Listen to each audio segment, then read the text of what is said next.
And everyone, welcome back once again to the Monarchs Tribunal. Today, my guest, Julian Titus. Hello, thank you for having me. Today, we're on to talk about Metroid Dread, which, how long ago did that come out again? Oh, you know what? That's a good Like question. 4 years ago? 5 years? I feel like it's 4. It might be longer than that, though. It's probably 2021. longer than I think it was. 21? Okay. Yeah. So yeah, about Okay. a little less than 4 years. Now, for anyone not familiar with this show, generally, except for cases where I just feel like talking about a game and don't want to have to use this restriction, me and my guest come at the game somehow from a different angle. Now, for you, if I remember right, you were a bigger fan of the Metroid games back in the day. Yes, the original Metroid is one of the first, if not the first, original Nintendo game that I played. It's up there. I want to say I might have played it before Super Mario Brothers. And it's definitely the game that I bought with my Nintendo. Although I got my Nintendo fairly late in the system's life cycle. It was like about a year after the Super Nintendo had come out. And Super Metroid is my favorite game of all time. Just full stop. I'm a bit at a different angle when I came into this because I played Super Metroid back on the Super Nintendo. I did not like it. I did not like any of the Castlevania kind of games. I can't really give you a good reason as to why though, but I've never been a Metroidvania guy for the longest time up until the release of Hollow Knight. That seems to be a pretty general, not a general consensus, but I've definitely seen that sentiment a lot lately. I know a lot of people who didn't play Super Metroid when it was new, or they played games that came out after Super Metroid and then went back, tend to not like it, mainly due to the way it feels and handles. But that was never an issue for me because I bought it the year it came out, and that's just Super Metroid to me. So it's always felt right. But I totally see if people come to it after the fact, especially with games that have improved on the formula over the years. And that's the case with anything, right? It's hard to go back to an originator of something or something very early on in a genre or a type. It can be a challenge sometimes. That said, when we get to Metroid Dread, I think we both kind of ended up at different ends of the spectrum there too, because I quite enjoyed Dread. Most people did. Most people loved Metroid Dread. I hate it. And it's like I don't like putting negativity out there. I don't like being on. I especially, and this has happened a lot with me lately. I've been podcasting for 13 years, but definitely in the last like 6 or 7 years, I've definitely it might be longer than that actually, but there's been a lot of like major releases where I've been on the opposite end of the general consensus of things, to the point that I start to feel a little mad. No pun intended. Like it just like there's sometimes when I don't understand what other people see in something, but at the same time I like to be very clear, because I think this is being lost a lot in video game discourse, is that just because you don't like something doesn't mean that it's bad. And being able to acknowledge when something isn't for you. I can acknowledge the quality of Metroid Dread, but I deeply dislike a lot of the design decisions in it, and I think it's actually a bad Metroid game. I don't think it's a bad video game, but I do think it's a bad Metroid game. I'm not quite on the side of the people who are just overwhelmingly praising the game. There are some people I remember they talked about this as like their favorite game of that year, or at least up there. I don't even think it was the best Metroidvania game that year because we got Ender Lilies, which I really liked Ender Lilies. That said, I did find myself really enjoying Dread. I think the first thing to get out of the way, because I don't know how much we'll disagree on this bit, but what were your thoughts on just the kind of story of Dread? I mean, I didn't get that far into it, honestly. I think I got up to Kraid, and then I was like, okay, I've seen enough. I think my memory of it is I liked what they did with Samus. Like it was cool that they were going to continue with her being a silent protagonist, that they did kind of like a Doom 2016 thing where a lot of her body language and actions kind of spoke for her. And I was like, okay, that's a cool way to do that. I'm someone who has very much left a lot of Nintendo behind me because Nintendo's games have not, I don't feel they've grown up with me. Not that they're not like high quality games, they're just not what I'm looking for in video games. And I think one of their like their big reliance on not wanting to tell stories in games and like really like shying away from voice acting in particular is a pretty large annoyance for me. But I think that Mercury Steam did a good job of kind of playing with that with Metroid Dread. Yeah, I do still find myself enjoying a number of the Nintendo games. If only because, like, yeah, the stories are at best kind of simple and somewhat unimportant. But typically I still enjoy the gameplay. They're generally just good, fun romps. As far as Dread itself goes, though, I'm not going to heap much praise on the story here. I liked how they were going for kind of the really dark, more horror-esque vibe, which it's always kind of been there with Metroid. But it seemed like they were going to try to lean into that a bit more here. It didn't really work. The designs were great, but I never felt the dread at any point playing it. It's kind of a big knock considering it's in the name. Yeah, I think when you have an enemy that can kill you in one hit, it quickly goes from dread to just annoyance. And that wasn't even like my biggest complaint about Dread, but and I forget what they were they called the Seekers or something like that? But you know, you would kind of get into these areas that are designed for you to hide and kind of run away from these robots that are very fast and are on the hunt for you. And if they grab you, I think you have like one opportunity to kind of break away if you get the timing right, but otherwise you're pretty much done.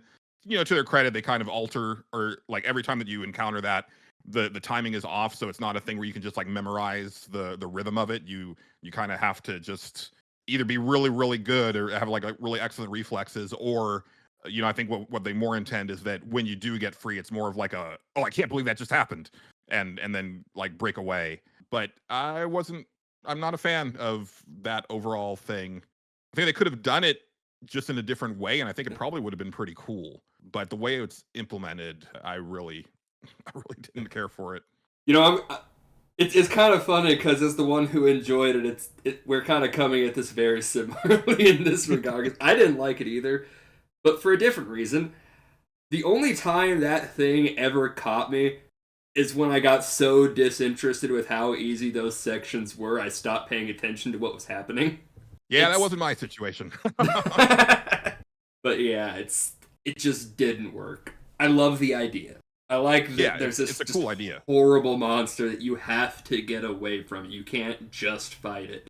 And there's probably an element of them trying to replicate some of that magic that Metroid Fusion had with the SAX, but those were A, more scripted events, and B, just they weren't used as often, so when it would happen, it would fill you with that fear and dread and like, oh no, like how am I going to get past it this time? Where here it was, you know, like you knew when one of these segments were going to come up, like the door is different. And it's like, oh, okay, here's another one of these. And they take up, I think a really big problem with it is they take up large chunks of the map because they're really large kind of arenas where each of these bots kind of like patrols, and you need a lot of room because you want to be able to maneuver and stuff like that, and also the robots are pretty large and they need to be able to chase you. But when you look at the overall map, it's like, man, that's taking up a lot of real estate in this game.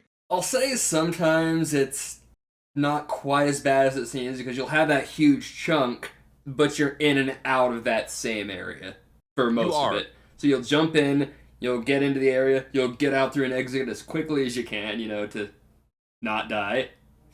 Yeah, if anything, because Samus moves really well, and it's probably like the fastest she's ever been in the series, or at least the ones that I've played. She almost moves too fast. Like I remember like kind of feeling that she would kind of almost get away from me in a sense, where I felt that there wasn't actually like a lot of runway in front of me because I was moving so quickly. But you need that for those segments. So to the game's credit, like that's all really cool. And yeah, if especially once you kind of get the hang of the controls and kind of their behaviors, you can kind of get through those segments fairly quickly. I'm more of a methodical player in general. I'm less of a twitchy type player. I play like a lot of like stealth games, but the way that I'll play them is that I'm that guy who will like hide in the grass until the perfect moment to strike and like watch all of the patrols. And I'm not really like moving from vantage point to vantage point very quickly. It's like, no, I'm gonna see what this guy does, and then I'm gonna take him out, and then I'll move on, type of thing. So that's not really conducive to the way that Dread wants me to play. Slight tangent into a different game to explain my relationship with stealth in gaming is when I played Deus Ex Human Revolution the first time when it released. This was my thoughts, like, alright, I don't often do stealthy stuff in games. Let's actually try to stealth this game, see how it works. After the 8th time dying in the first room, I said, screw this, and kicked in the door, murdered everything. No one left alive to see me. That counts as stealth now. Right. That's yeah, my approach to stealth.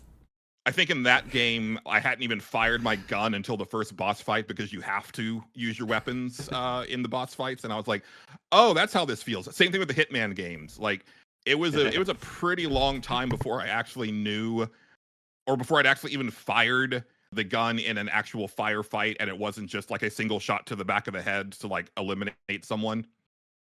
Yeah, I was kind of sad you had to in Deus Ex for the boss fights, but then I learned it's because they outsourced the boss fights to a different studio, and they didn't really understand the vibe of the game. Yeah. But yeah. So I approach stealth games slightly differently. As in as little stealth as possible. Yeah. But I could see how that kind of mess with you in the Dread setting, because you can't just hang about with that thing running around. Yeah, I'm the same way in like first person shooters. Is why I don't play a ton of them, because I will be the person that kind of holds up on like a sniper spot and like kind of snipes people. Like I mean, even in single player games, I don't play a lot of multiplayer stuff at all. But there's games where like Call of Duty games are very big about you moving up and kind of moving forward and keeping moving. Whereas that's not you. Like I'm kind of a person who will hunker down behind cover and stuff like that. So it's a lot for me to kind of break from that desire to just kind of stay safe and pick people off until it's safe to move forward. There's a few games I'll do that in. Like, I know I did that when I played Sniper Elite 4. Only Sniper Elite game I played. Kind of forced you to do it. Yeah. But yeah, there's none of that in Dread. Like, even without the sections of those Seeker guys, you're kind of always kind of having to be aggressive in Dread. You are, and there's a really big emphasis in Dread on the actual combat, and I think that's probably there's like two big components to the game that are like my biggest issues. I can take or leave the Seeker bots or whatever. At the end of the day, it's like I'm not a fan of that, but I could deal with it if it wasn't for the other components. And I have this like thing that I say on the stage select, which is that sometimes things get made for the sickos. That the meme, the comic with like the guy with sickos on his sweater, like looking in the through the mirror, going yes, ha ha ha ha, yes. And I think that there's a danger in game design when you design things for the sickos, because it ends up kind of really alienating like the masses. I'm feeling this way a lot with Final Fantasy 14 these days, where they're constantly listening to the top 1% of the players who are doing the hardest raids and like staying up to date on the meta all the time. And so feeling that they have to constantly up the difficulty of all of the regular content. And then you have someone like me who's a very casual player who plays it basically once or twice a week with long gaps of inactivity. And I'll get to like a new story dungeon or something and see a mechanic, and I'm like, I have no idea what that means, and now I'm dead. Cool. Yeah. That's very not fun for me. But I never came to those older Metroid games for the combat. That was not a thing for me. It was definitely the exploration and the atmosphere and the item seeking. I hate the term Metroidvania. I like to stick with search action. I like the search part of the search action genre. I've never heard Metroid Dread is very much into the action part of the search action. Yeah, that's the first time I've heard that term. Search action. I believe it goes back to the original Metroid instruction booklet. I could be wrong on that. I have no idea. I only rented Super Metroid, so... But yeah, it's definitely heavily action focused. I think that's kind of just been the focus of the genre for a while now. Possibly the success of Hollow Knight. Yeah, because you mentioned Hollow Knight, and that's one that I've never played because I saw what it was and was like, oh, no thanks. That's not for me. I'm interested in the Blasphemous games, but it's the same type of thing. And then, let's see. I want to say Axiom Verge was kind of... I don't remember if that... I think that was kind of like where I started to see that starting to shift, but I didn't really have any trouble with Axiom Verge. I disliked that game for different reasons. But like, you know, so my favorite Castlevania games are Aria of Sorrow and Dawn of Sorrow. And I think they kind of nail it, where they're fun. You know, some of the bosses can get challenging-ish, but for the most part, it's, you know, slay a bunch of enemies, watch those numbers go up, get the cool soul abilities, and get better gear and stuff, and that's very satisfying for me. Then you get to like Order of Ecclesia, where it's like, nah, but also it's really hard though. I was like, yeah, I was cool before. I was fine before. And to be clear, I don't mind, you know, challenging games, but I think this genre is just not something that I come to for like combat challenge. Oh yeah. I don't really know what it was, but I found that original Super Metroid, not the original Metroid. I still haven't played that one, but Super, that game wrecked me. Really? Yeah. I don't know what it was. The controls, even when I first played it, never felt right. Like I could never seem to get down how to properly move as Samus. I understand that was a me problem. Well, like I was saying, it's not necessarily a you problem. I think it, because it's such a very distinct type of weight to her, and like there's a certain inertia to her jumps that was intentional at the time, but you know, Metroid games after that fact didn't do it, or lessened the effect. And obviously, you know, games like the Igavania Castlevania game, or the Iga Castlevania games, and, you know, stuff that have come since don't do that. So I don't think it's a you problem. I think it's just going back to it after playing much faster paced types of these games. But the advantage of Super Metroid is that also the game overall is slower paced, so the enemies also aren't demanding a lot of twitch action from you. A few places they are. A couple of bosses will, you know, kind of trip you up, but not what you see these days with more of these games. Like the Mummy Demastered was one that really wrecked me. Like that was a really tough one for me. But that's also by design, right? Like they kind of were trying to throw like a little bit of the like Dark Souls corpse run element into it, where once you died, like all of your items and everything were on your corpse, so you had to kind of get back to it to get everything back. Dark Souls, the things that series has done to gaming. I love Dark Souls, by the way. I am Dark Souls curious. I own nearly I take that back. I think I own every FromSoft game that's come out since Demon Souls. And I've dabbled in them, but the only one that I've finished is Elden Ring. I'm not huge on Elden Ring. I like it. It's like a not Dark Souls game using Dark Souls mechanics. Yeah, and I think that's what I dig about it. Fair enough. I like the fact that I can, you know, if there's something that seems insurmountable at the time, I can choose to do something else for a while. Not even so much of like level up and over level out of the problem, so much as, you know, I'm really not feeling this boss. Let me go tackle this other boss. And then, you know, come back and be like, okay, now that I took down that boss, I can kind of get behind like what this one is doing and see it better. Like when I went to go get the platinum on my second playthrough, like a lot of stuff kind of clicked into place that hadn't the first time through. in a way that makes me want to go back to the older games and actually play more than I think the furthest I've gotten in one of those games is I put about like 25-ish hours into Bloodborne, but that was like the furthest I got into any of the other ones so far. I do find it funny hearing stories of like people who've played a lot of Dark Souls games, went into Elden Ring, just getting completely wrecked. But for some reason, people who had never played Souls games weren't having the same level of issues. I mean, it's still a hard game. It's from Soft. Mm-hmm. That's just because they seem to have fundamentally changed how a lot of the bosses move and timing. So it's almost punishing the Souls players for years of muscle memory. Yeah, and also expectation, right? Like Yeah. you might go into this certain encounter and be like, oh, I think that they're gonna do this, and it's like, oh, and they didn't do that. Oh, it's the same similar explanation to one of the bosses from Dark Souls 3, Dancer of the Valley. That thing wrecked so many people, no matter what their experience was, until someone actually broke something down that I didn't realize about those games. If you watch the boss's attack patterns, if you were to ascribe it to music, they all move at like a 3/4 rhythm.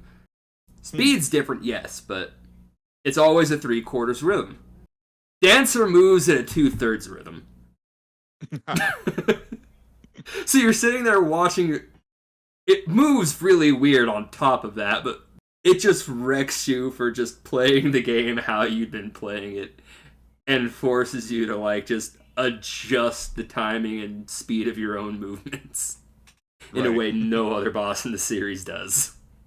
Yeah, those are some of the meaner parts of those games where they start to really mess with your expectation or yeah, like they'll just throw something out of like left field. It's like there is no way that I could have anticipated that, and the only way that like I was going to get past this was I had to die to that attack first to know that it's going to come, and now I can be prepared for it.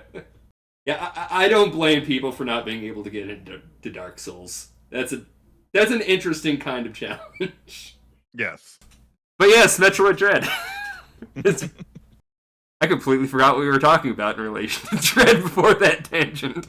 Oh well, I was talking about that the combat is one of the things that really like turned me off from it because I was not coming to that game for like a really grognar like combat challenge, platforming challenge, yes, but like I distinctly remember being like on death's door for like large segments of the game, just like not bosses notwithstanding, just moving from point A to point B and being like, damn it, like why am I always like about to die? And the enemies hit hard, and I think they come pretty plentifully. I haven't played it since like it was new, but I feel that they regenerated pretty quickly, and also they were just kind of like there's a lot of them, and oh yeah, that was the other thing, right? Because they brought back that stupid parry mechanic from the Metroid Returns remake that they did, which I also didn't like. I think this might be a case similar to like the Dark Souls stuff. It's like it's not that it's necessarily harder, it's just fundamentally a lot different in philosophy and design. Because coming at it from something like Hollow Knight, I'm playing it a lot faster and more aggressively. Which is, I think, how you're supposed to go into that game. Where if you're going into it more slow and methodical, it might punish you a little bit for that. Yeah, and you couple that with like her speed, and I think that is the way that the game wants you to play. But I'm coming from like the original Metroid, where I'm shooting like every brick on a screen because there might be a hidden energy tank in there, right? So like I take those games slow. Even like Metroid Prime, which was like a much different type of game, but a game where I was kind of combing all of the corners and looking for everything that I could and kind of inching along, and this ain't that. Yeah, so I could see how that kind of messed with you a bit, because I actually did not find Dread that challenging. Yeah, I can totally see that. Again, I think a big thing for me too is that after Igarashi left Konami, and so like they did Castlevania Order of Ecclesia, that was our last one.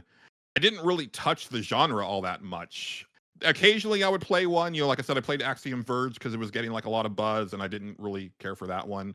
I haven't played like a lot of the ones that are like super popular, and I think a large like the genre has kind of passed me by in a pretty fair respect. Like I loved Bloodstained Ritual of the Night, but it's very much one of those that it's another game made by Iga, and you can tell, right? Like even to the point of like the speed of the characters' movements and kind of that wind up when you start to move. Like it's almost like there's almost like a delay from when you press the D-pad forward to when the character starts to move, which is very much like Alucard in Castlevania Symphony of the Night. But that's kind of at odds with where the genre is these days. Yeah, because I'm trying to think of a Metroidvania I've played in the past few years. It isn't a lot quicker paced than they used to be. Yeah. Like it's you press the forward, you're immediately going forward. Your buttons are responding the moment you hit them. Yeah. And they're asking like a lot more from you, like platforming wise as well, right? So like the Prince of Persia Lost Crown that came out last year is one of those, and the Ori games are that way as well, where you're getting into these platforming sections where it's like, oh, you got to be Johnny on the spot, and you got to hit these like just so to get from here to here, and that's great, And I like platforming stuff. I'm actually more into, especially when the controls are nice and tight. But like I said, it really kind of boils down to the combat a lot of times. Where I'm like like a lot of those games, honestly, like I could kind of you could kind of remove the combat completely for me. I'd be fine. One you might actually like then is Alwa's Awakening. It came out a year before Hollow Knight, so it kind of came out before the rapid battle speed increase started to take place. Mm-hmm. It's a fun one. I wouldn't say it's like hugely fantastic or anything. It's like a $10, $15 just indie game someone released one year. Mm-hmm. But it's fun. Time Spinner was one that I keep meaning to jump into because it definitely seems more my speed, but I've never checked it out. I've never even heard of Time Spinner. Yeah, it came out it's probably been about like 6 or 7 years ago now. But it's very much going for a Castlevania Symphony of the Night. It's very much an homage to that particular game. Also with like, it's going for like a sprite art style and everything. It seemed like kind of more my speed. They've announced Time Spinner 2. Oh, I hadn't heard that. I just looked it up on Steam. It has a Steam page. Planned release date to be announced. This actually looks really nice just from the sprites. Yeah. I might have to check these out. But yeah, with Metroid Dread, as I say, though, like it wasn't too challenging for me. Like when I beat the game, it has like your item collection process for how much of all the secrets you got. Mm-hmm. I finished about 50% of the items discovered, and I had so many spare missiles on hand to just demolish bosses. I'm like, why is there so much where there is absolutely no need for it? Yeah, and that was my other big issue with Dread, was the overall level design and kind of the exploration of it, or lack thereof, actually, because I felt that. So usually when I'm playing these games, especially like Metroid 1 and 2 and Super Metroid, I would rarely feel that my progress had been impeded because I didn't have the right thing. It was more that, oh, I can't go there yet. Let me go a different direction.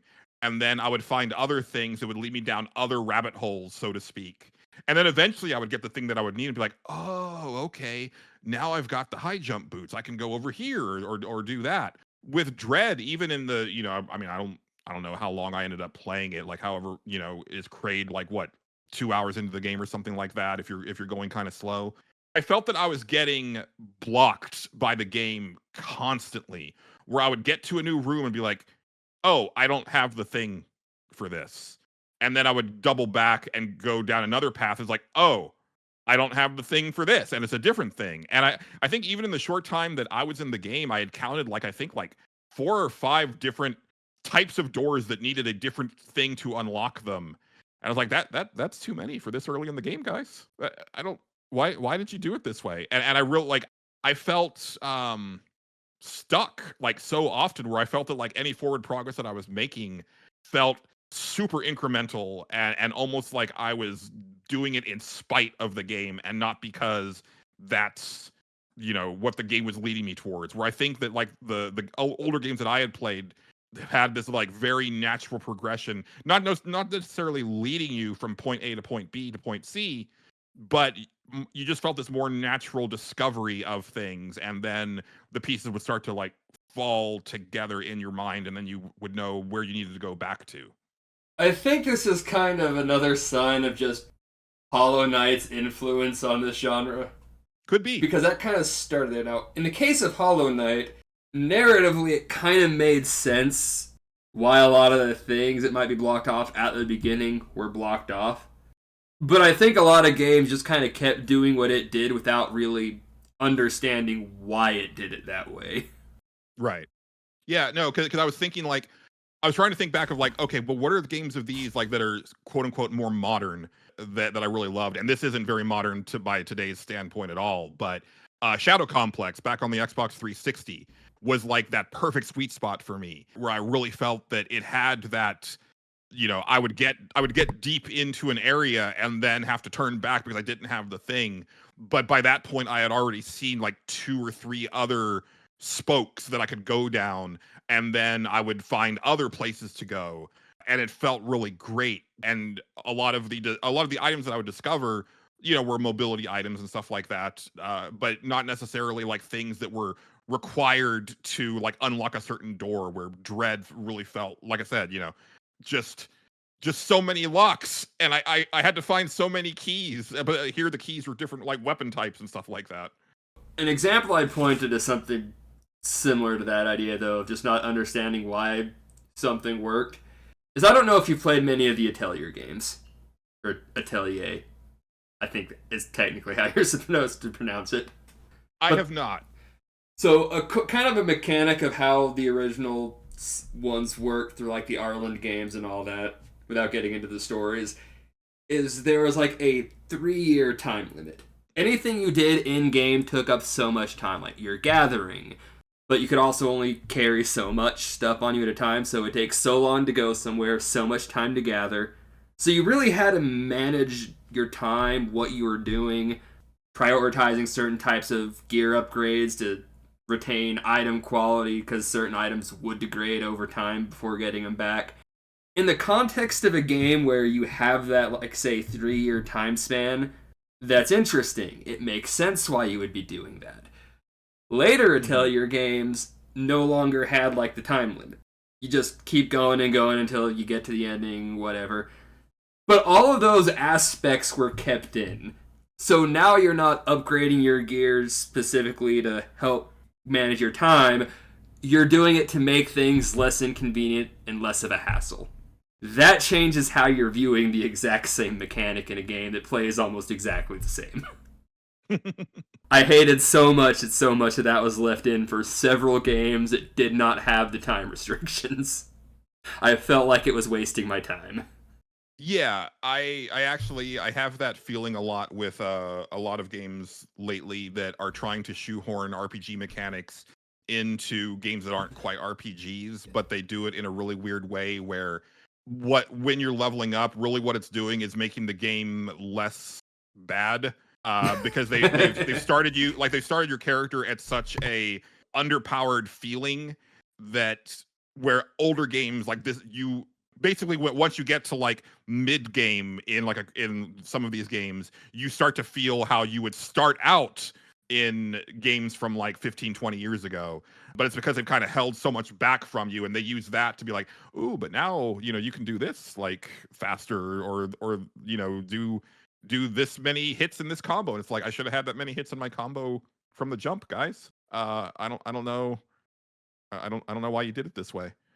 And I think going back to like the Metroidvania genre, right? Like, I can we get to the point where like we just start with a double jump? Can we just let's not belabor the point. Let's just have it.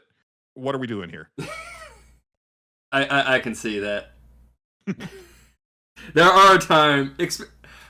I'm almost more annoyed when you get the double jump too early than later, because I'm like, I could have used that double jump like the room before to get that item. Right. You're making me backtrack 2 or 3 rooms. This is just kind of annoying. The funny thing with double jump mechanics in those games is, and see if you notice this next time you play one. All of a sudden, once you've got the double jump, it feels that like every jump from that point on requires the double jump. Where you were getting along just fine before, with the exception of like things that were obviously out of your reach. But all of a sudden, you kind of have to like double jump for like everything. And so that's why I'm like, just make it the default. Let's just have that as like the ability. Or don't require the double jump. Right. That's fine too. I don't know why that gave me memories of the double hook shot from whichever Zelda had the double hook shot. Twilight I'm not Princess? a Zelda guy, so I couldn't say. Okay, that's an unrelated tangent, but it was so dumb. Like, you went to this kingdom of flying people. They were the bird people of that Zelda game. You find their ancient weapon, and it's a second hook shot. Why did the people who were flying need a fucking hook shot?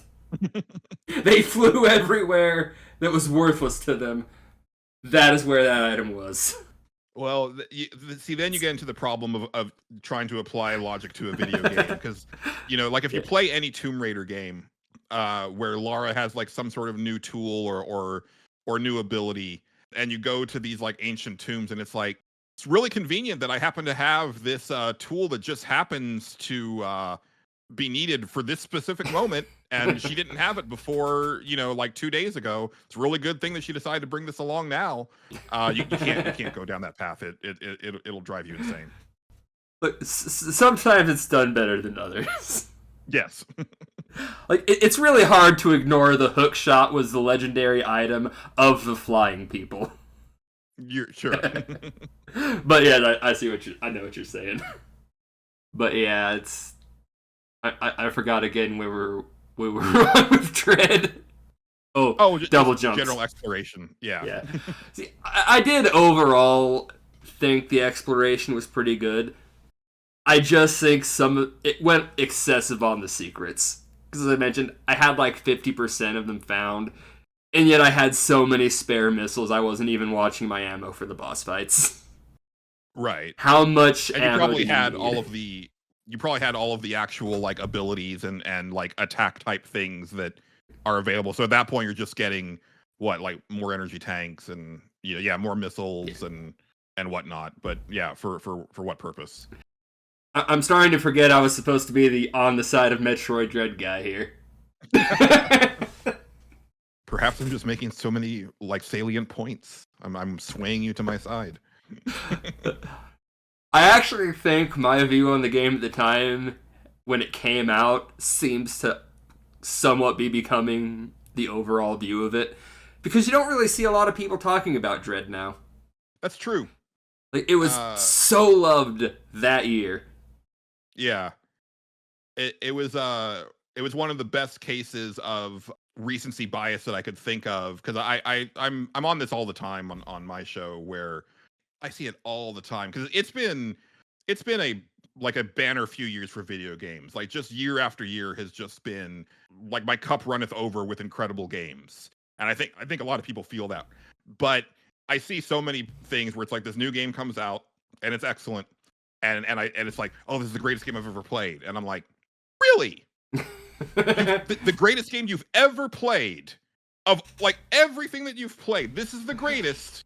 You're gonna feel that way 3 months from now, right? Like, this is your stance on this.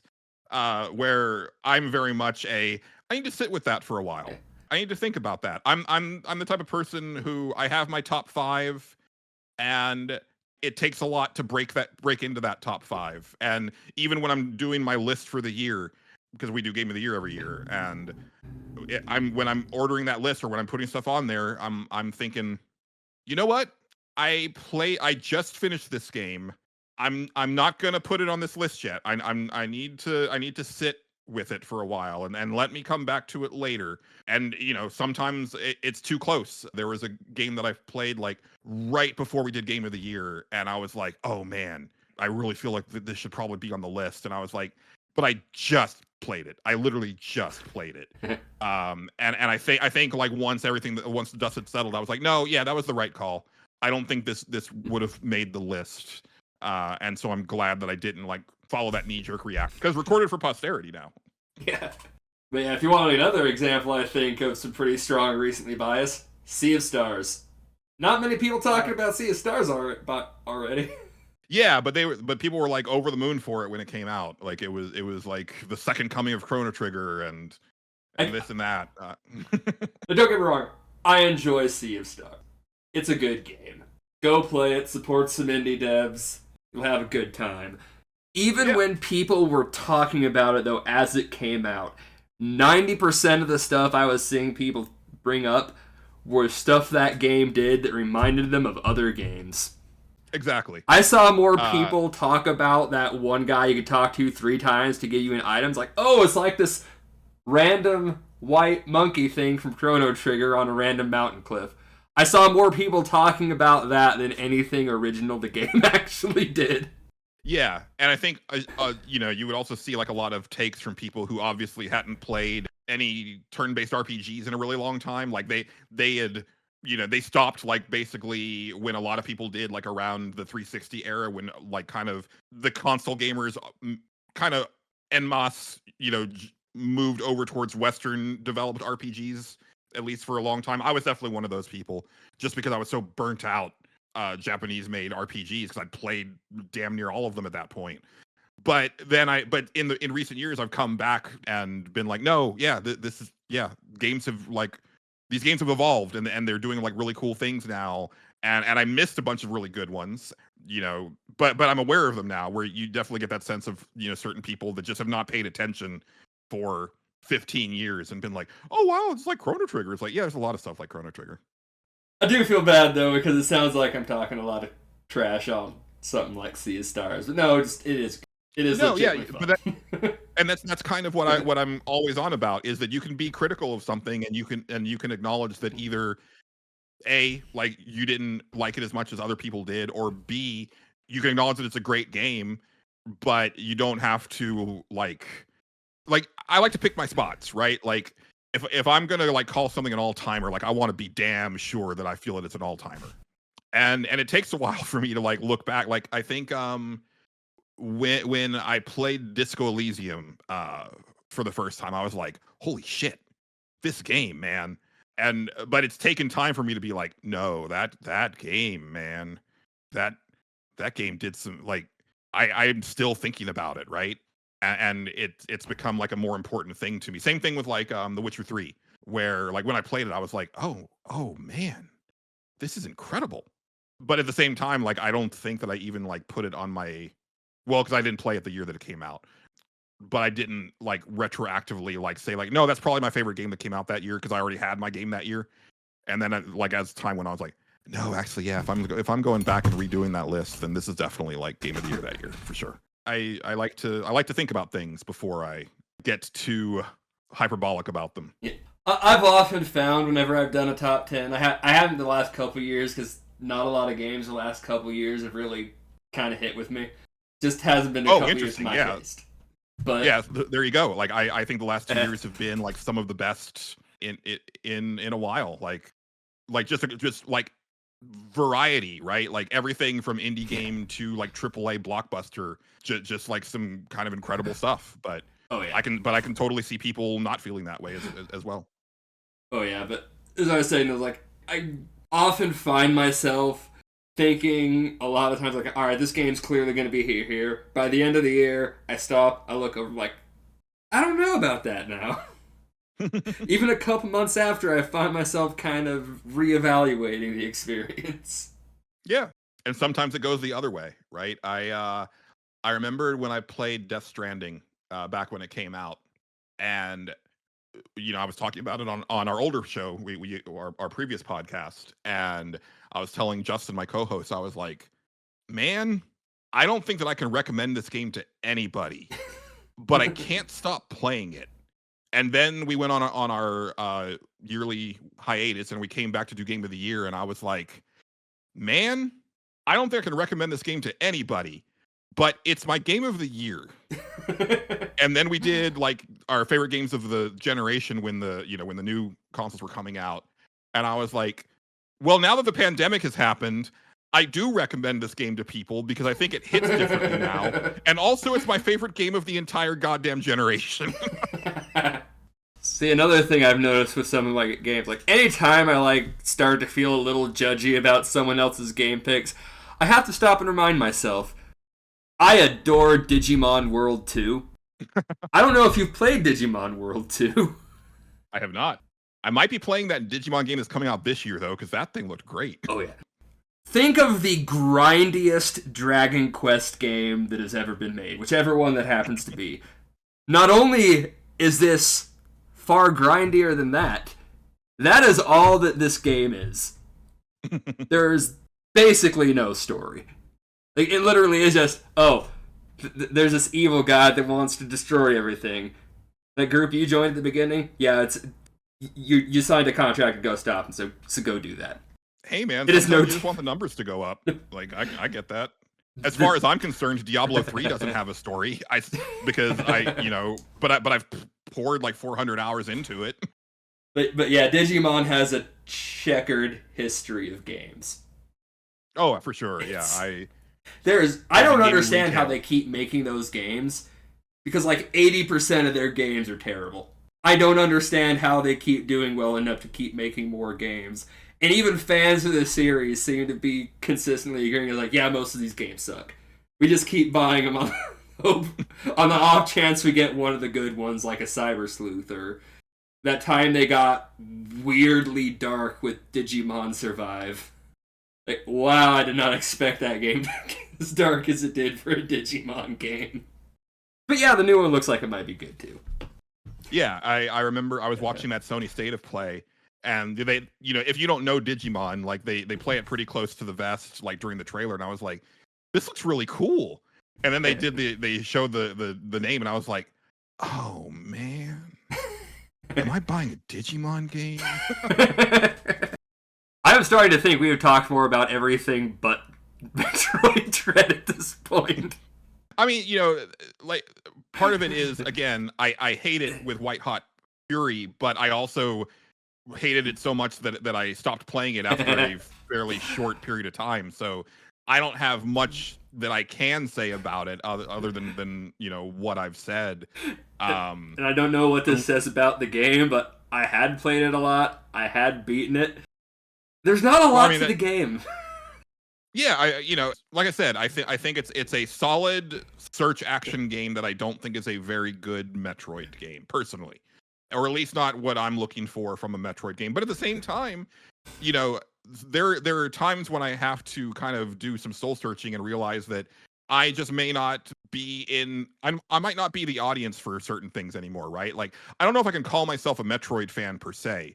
Like I said, Super Metroid is my favorite game of all time, but like, I played Metroid Prime and I loved it, and then I felt no desire to play Metroid Prime 2 or 3.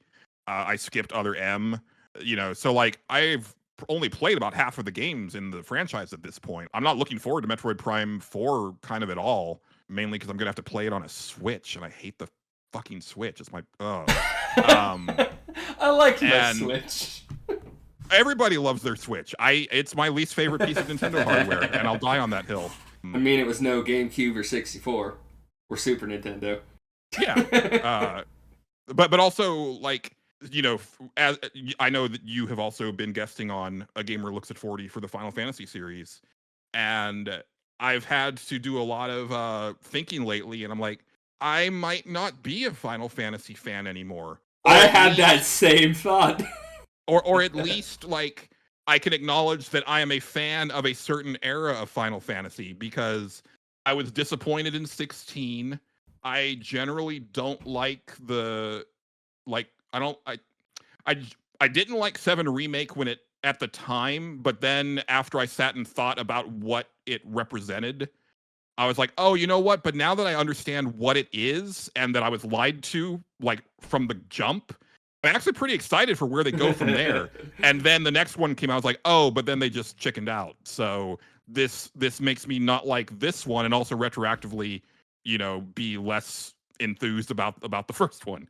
But I love Final Fantasy 14, right? And I'll always be excited for a new one, but you know, I might not be a fan of like the series anymore.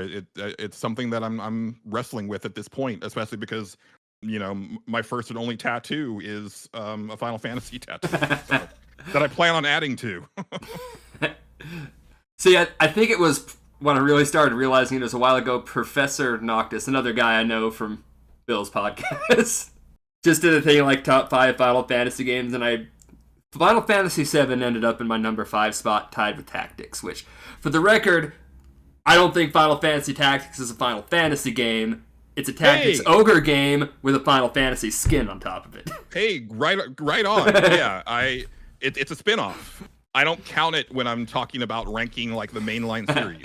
But yeah, I count the main numbered ones. But no, like Final Fantasy VII hit my number 5 spot. But then I remember like I only think Final Fantasy VII's an okay game.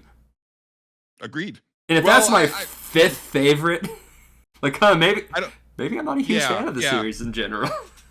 Yeah, I get that. Yeah, I think it's better than okay, but it's firmly in the middle of the pack for me. When we're talking about like ranking the 16 mainline entries, like I think it sits around like 7 or 8 for me. At the time, phenomenal, but you know, over time, I think a big part is that Final Fantasy VII fans have turned me off of Final Fantasy VII. But yeah, that's where I found myself with Final Fantasy. It's like that era of the Super Nintendo. I'm always gonna love it. Has a special place in my heart, and of course, 9's my favorite. Sure, yeah. But yeah, I can't say I'm a fan of the series in general. I think I just really like Sakaguchi. That's fair.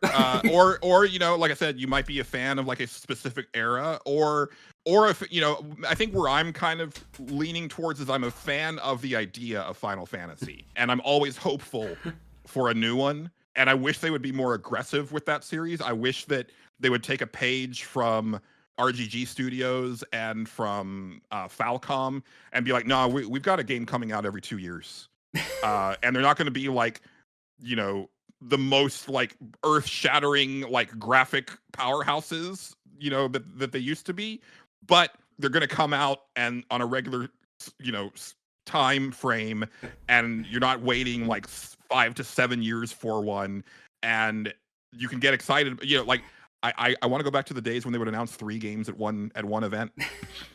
Like they were like, hey, here's Final Fantasy 9, 10, and 11, guys. This is what we're doing. And it's like, holy shit. That was a nutty time. Yeah. I don't think Square Enix could really pull that off anymore, because I think they're a AA studio that wants to be a AAA studio. Well, no, they're definitely a AAA studio, but they're a AAA studio that put all of their points into graphics and stopped evolving everything else about their games. But the problem is that everybody caught up to their graphics, so they can't really lean on that anymore. See, that's the thing, though. Like, they don't sell the numbers of another AAA studio, but they have the budgets and just manpower of that.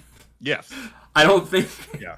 I think they'd be much better off if they just kind of scaled back a bit. Like, okay, this is our audience. We don't have to expand beyond that every game. We can be happy here. That's what I was getting at. So, like, you know, I've become a recent fan of the Trails games, right? And Falcom just, you know, they're making a remake of Trails of the Sky that's coming out this year.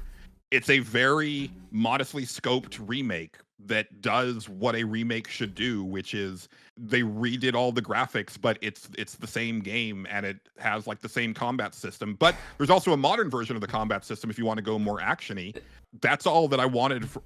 I never wanted a Final Fantasy VII remake. I just wanted them to retranslate it and put it in HD. But if they were going to remake Final Fantasy VII, I just wanted it to be the same story with like it didn't have to be like the most mind-blowing graphics of all time. Honestly, like if they just did what they did for Ever Crisis, but made that an actual video game, that would have been fine with me. That's kind of what I was looking for from a remake for that. But that's what Falcom's doing with Trails of the Sky, and I'm going to be very curious to see how it does. Like if it picks up a ton of new people like wanting to try it for the first time because that game's only been available on PC for ages. And I have a sneaking suspicion it's going to do very well.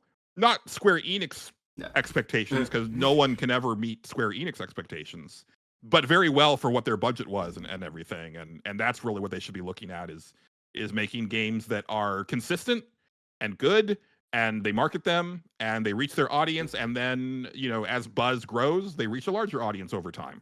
That's kind of how it was back in the day. I was just disappointed Trail started getting released by NISA here instead of Xseed. I don't like NISA at all. Yeah, I guess I haven't, you know, I haven't played enough of their published games to know for sure. I just think of them as the Disgaea people. Yeah. They used to publish some of the earlier Atelier games, and I will never forgive them for their choice of translating one of the characters' names. Like, her name was Esti Erdhart. They decided as a joke to reduce or shorten Erdhart to D. So they named the character STD for a goof from the original translation. I'm like, okay, that's why you gotta do the character. Shit. Yeah, it's NISA frustrates me because they do that all the time. Then there was a time they released a game on the PS3. Like, in Japan, the game ran fine. I forget which one it was, but then they released it on the PS3. They botched the code for the translation so bad, if the game crashed, it would brick your entire system. You would just lose everything on your PS3. And not because of the original game. I don't like NISA. I was so sad when they got the rights to Trails. Fair enough. Yeah, and I haven't gotten that deep into the series, so I'll have to, you know, kind of see how that goes, you know, like translation wise and stuff like that as I get further in. From what I understand, because they did Trails of Cold Steel 3, I hear that it actually was a pretty good translation. I didn't play it because I love Trails, but no, I'm done with NISA. I don't trust them. But that's just me at this point. Sure. But yeah. So, final thoughts on Metroid Dread. I think it's a good game. Overhyped for when it came out. I think the recency bias, like you said, was very real. In my view, I think is kind of becoming the overall view. Is like, yeah, it's a good game. I'm glad Dread came out and I played it. Let's see what happens with Metroid now. Yeah, I think my biggest surprise for it is that they didn't fast track a sequel, because it is like the best-selling game in the series. And you know, to be clear, like, Metroid was never a successful series in Japan. Like, it was never a series that they were behind in Japan, and that's one of the reasons why, like, it has more sporadic game releases than some of their other franchises, because Nintendo of Japan has never really seen it as a focus. But I felt that with the success of Dread that might have changed. But here we are, you know, 4 years later, like a mention, or not even rumors of them working on a sequel for it. All we have is they're still working on Metroid Prime 4. It is 4, yes. Right? It is 4, yes. And as we're recording this, I think actually the following day there's a Nintendo Direct, and I'm almost positive it's going to be mostly Metroid Prime 4. That is weird, because Metroid clearly has a lot of love behind it from, like, the fan base, but the games have never done great. It's always been kind of subpar to mediocre success. Yeah. Which is weird. Well, yeah, and like I said, you know, part of that is, like, you know, they never pushed it in Japan, so it doesn't have, like, that name recognition in Japan, so it doesn't get bolstered by those sales. And I think as a result, they don't necessarily push it as hard in marketing in the West. I think it does well in spite of Nintendo rather than because of Nintendo. I could see that. Yeah, with that, I think it's a good spot to wrap up, because I don't think we have much more to say about Dread. Considering how much this episode has been everything else. I might actually feel bad about naming this episode Metroid Dread. Nah, it's fine. Shout out to... Oh, geez. Actually, why am I forgetting his name? I'm blanking on him. XEGMer. He's always on A Gamer Looks at 40. There's so many people on that show. That doesn't narrow it down. Yeah, Greg Stewart. Shout out to Greg Stewart, because he is, like, one of the only people that I know that also feels the same way that I do about about Metroid Dread. So that's it. I guess then we'll wrap up this episode of Tribunal. Feel free to check out Julian Titus and I almost said Still Loading podcast. Stage Select podcast with Justin Ham. Yes. I'll be having Justin Ham on next time to talk about Skyrim. That ought to be fun. You're going on a journey there, my friend. Oh yeah, I'm going into that because I never liked Elder Scrolls at all. I went into Skyrim and it's okay. I know Justin apparently has done a lot of Skyrim modding. He's big on that one. Yes, you're gonna go into the weeds on Skyrim, something fierce. He's got thousands of hours into that.